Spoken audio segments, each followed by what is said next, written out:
In this video, I'm going to walk you through a production I did in the style of the Kid LAROI's 1,000 Miles. And towards the end, I'm going to share some tips and tricks on how to add some flair to your production. Let's get started.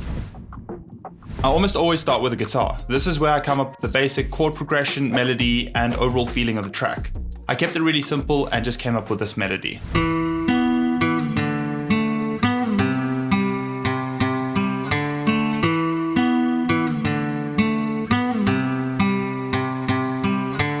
I didn't do too much in terms of processing and basically just added a low pass filter, a compressor, and some reverb. To help add a bit more depth to this, I just recorded the same riff on my electric guitar and just panned them slightly. I felt the guitars needed something more, so I just recorded this simple counter melody.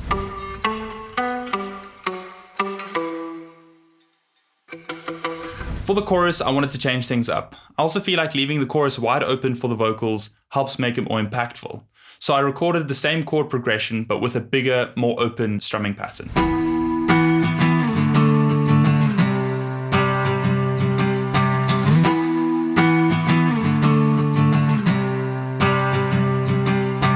Quick tip, if you record the same instrument or performance from two sources, you can pan them left and right. So for guitars, I typically have a microphone up around the 12th fret and then use the built-in pickup in the guitar and then just pan them slightly. This saves you from having to record the same performance twice and just gives you a much wider image of that instrument. Moving on to the drums. For the verses, I just used a simple kick-clap pattern with a delay and a low-pass filter on it to create these interesting rhythms.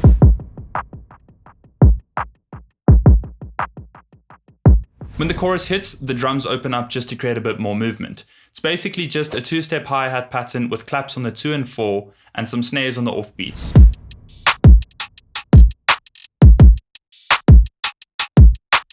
I kept the bass really simple on this. For the verses, I just have this Reese bass playing the root notes.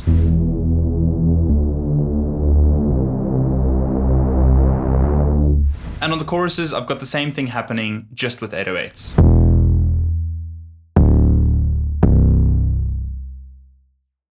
Right, I said I'm going to give you some tips and tricks on how to add some extra flair to your productions, and this is it. If you ever feel like you're stuck and you don't know what your beat is missing, literally just pick up the microphone, record anything that comes to mind, and just start processing on it. For this beat, I just recorded a short little vocal, pitched it up, and put a super long reverb on it. And although this isn't something super prominent, it really helps add to the depth and texture of the production by just having it sort of sprinkled throughout the track. Next up, the keys. I feel like the combination of acoustic guitar and keys is super important to the Kid LAROI's current sound. So I just pulled up a grand piano from Addictive Keys and laid down these chords.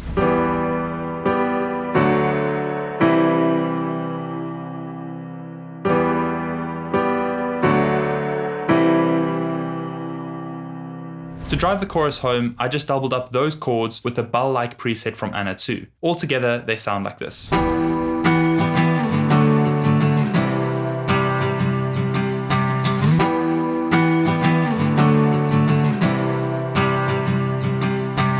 Well, I hope you enjoyed that. I've linked the full beats in the description below, and you can watch this video next.